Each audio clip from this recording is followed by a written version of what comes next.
A advogada Viviane Barsi de Moraes, esposa do ministro do STF, Alexandre de Moraes, enviou diretamente ao banqueiro Daniel Porcaro, ex-controlador do Banco Master, uma minuta de contrato de honorários no valor de 129 milhões de reais.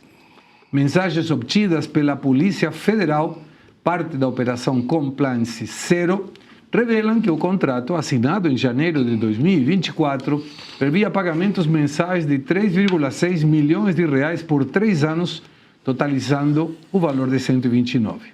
O escritório da advogada afirma que a consultoria focou na revisão de programas de compliance e políticas internas. A investigação apura o vazamento de informações sobre a família de Moraes e o celular de Porcaro foi apreendido nesse contexto. Mas aí, e começo contigo, Roberto, você é da área jurídica. Se a gente coloca como agregação de dados, eram 129, foram pagos 80 milhões. Logo, na sequência, aparece um contrato de 50 milhões de uma outra empresa porque o Banco Master já tinha sido liquidado extrajudicialmente. O curioso é que se a gente soma 80 que foram pagos mais 50 que iam ser pagos, te dá quanto? 130. Um a mais, deve ser pelos juros. Um a mais dos 129. Aí a Viviane Barsi, na época, falou, não, esse contrato não foi assinado. Mas devemos lembrar que o presidente Jair Bolsonaro está preso por uma minuta que também não foi assinada.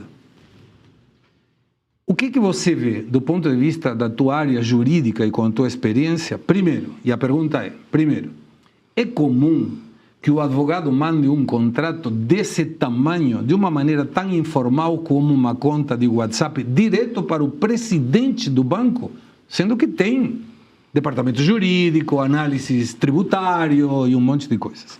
E a segunda pergunta, não fecha, me parece, e aqui vem a pergunta, que por 129 milhões seja para fazer uma questão de compliance no banco. Por favor. Bom, vamos lá. Esse caso do Alexandre de Moraes, ele revela algo de mais podre, de mais fisiológico na relação entre um agente econômico e um membro da alta cúpula do Poder Judiciário. Primeira pergunta que o Segré nos traz é comum mandar dessa maneira informal? Primeiro, não é nem comum um contrato nesse valor, né, Segré? Isso já salta aos olhos por um serviço desses 129 milhões de reais, a gente tem que falar. Por uma advogada, com todo respeito, como a Viviane Barsi, é uma advogada sem qualquer tipo de projeção, sem qualquer tipo de qualidade de especialização, etc. A qualidade dela é ser esposa do Alexandre de Moraes, não tem mais nenhuma outra. Basta ver o currículo dela que está no site, no escritório dela. Ela é uma bacharel em direito sem qualquer tipo de especialização. Mas é evidente que não se está tratando aqui de advocacia. Ainda que se a gente estivesse falando de um contrato dessa magnitude, você não mandaria para o dono do banco. Se a gente está falando de uma instituição financeira, ela vai passar ali por um rigoroso compliance para aquele valor sair do banco, para aquilo ter uma contrapartida. Nada disso foi feito, era na informalidade. E aí, entrando na segunda pergunta que o Segré traz, é evidente que de advocacia não se trata esse contrato. A gente está falando de corrupção pura. Essa é a verdade. Basta a gente fazer a seguinte pergunta. A Viviane Barsi seria contratada se ela não fosse esposa de quem é? A resposta a essa pergunta já me diz se o Porcaro estava atrás de advocacia ou se ele estava atrás de influência. Isso já me responde. E essa influência é uma influência criminosa, envolve crime de corrupção, tráfico de influência e tantos outros que a gente ainda não sabe. E até hoje, o Alexandre de Moraes não explicou para nós esse contrato, não explicou qual foi a contrapartida, o que estava por trás, o que era para ele bloquear, que o Porcaro mandou para ele a mensagem no dia da prisão e já se confirmou que aquele telefone era do STF. E aí eu deixo uma mensagem muito clara. O Alexandre de Moraes não vai explicar esse contrato. Não adianta a gente ter essa ilusão. Ele não vai explicar. Porque explicar esse contrato significaria confessar uma série de crimes. Então ele não vai explicar. Aquilo que eu não tenho como explicar, eu simplesmente abafo, porque contrapor aquilo que é inexplicável, negar o inegável, traz um argumento fraco. Então é uma regra mínima de retórica. Você não nega aquilo que é inegável, você simplesmente se desvia daquilo. Então ele não vai explicar esse contrato. Por trás desse contrato, Segré, sem dúvidas, há corrupção, não há advocacia nesse contrato. Isso é evidente, até uma criança, desculpa, percebe o que está acontecendo aqui. E o Alexandre de Moraes não vai explicar esse contrato. Isso eu tenho certeza, como não explicou até hoje. Gabriel, eu agrego a essa explicação perfeita do Roberto uma situação que passou um pouco desapercebido, mas a gente que está sempre antenado com essas coisas, pegamos. Numa entrevista à Roda Viva, da TV Cultura, o Gilmar Mendes, quando perguntado pelo contrato, ele não respondeu porcaria nenhuma, mas a pouca porcaria que respondeu foi dizendo que esse contrato estava sendo investigado. Mas não consta em lugar nenhum que esse contrato está sendo investigado. Foi um furo dele? Foi uma coisa que ele falou sem pensar? Ou você acha que o contrato pode estar sendo investigado nas sombras do STF? Bom, eu acho que, respondendo primeiramente a sua pergunta sobre o Gilmar Mendes, ele assumiu esse protagonismo e de fazer o rosto do Supremo Tribunal Federal nessa parte mais podre, de defender o interesse de certas pessoas. Basta vermos a interação dele com o André Mendonça falando sobre a Operação Lava Jato. Não, mas isso não é a Operação Lava Jato e tudo mais.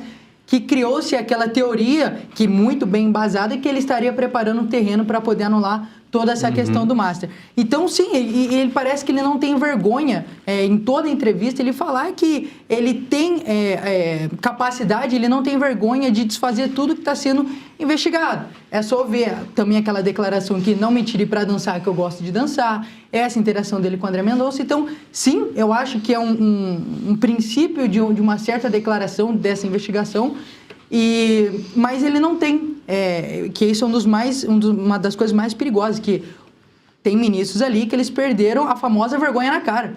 Eles falam mesmo e não estão nem aí porque eles sabem que tem várias pessoas debaixo ali do guarda-chuva que eles precisam proteger. A começar, por exemplo, pela delação premiada. Foi uma, foi duas, tem partes ali também, pode ser que seja insuficiente, mas tem que passar pela PGR. Porque a PGR, que nem você falou, agora ela está se preocupando com a saúde do Bolsonaro. O que será que ela viu na primeira, na segunda que ela quer tirar? Ou pode ser que não tenha nada, mas é tanta insegurança jurídica que a gente tem com o passar dos anos que o povo começa a se perguntar. Não aceitou a delação porque é fraco ou porque tem pessoas que têm interesse por ali e tudo mais. Então, tudo precisa ser questionado, porque ficou escancarado que todo mundo tem interesse em todas as investigações, todos os documentos que vazam. E falando sobre a Viviane, eu concordo completamente com o Roberto. É só a gente olhar para a nossa enquete. Todos aqui são políticos, menos quem? A Viviane. Porque ela está dando rosto por uma outra pessoa que tomou esse poder político, que é o Alexandre de Moraes. Porque, se você for pelo currículo, pelo que ela já fez na carreira, ela seria contratada se não fosse esposa de quem? Não vale isso. Não vale. Não vale isso. Ela estava recebendo por mês o que muitos advogados, às vezes, não receberam na carreira toda. Sabe? Então, é algo surreal, não só no Brasil, mas também advogados internacionais, diversas matérias saíram mostrando quão monstruoso é esse contrato. Mas eu concordo plenamente com o Roberto. Se ela não fosse esposa de quem ela é, dificilmente ela receberia esse contrato. E como você também colocou, um contrato desse tamanho, é ela que envia diretamente para o dono do banco? Estranho. Isso daí você manda como se fosse um comprovante de Pix, que você faz um jantar com alguém e fala, ó, segue aí a minha parte, um abraço. Não, mas isso aqui é compra de influência dentro do Supremo, desse novo Supremo que tem no Brasil. Eu continuo acreditando no André Mendonça, desejo muito que ele possa fazer uma investigação séria e que se alguém tem que dar explicações, e tem, muita gente tem, que dê essas explicações e que a justiça resolva. Eu acredito na justiça.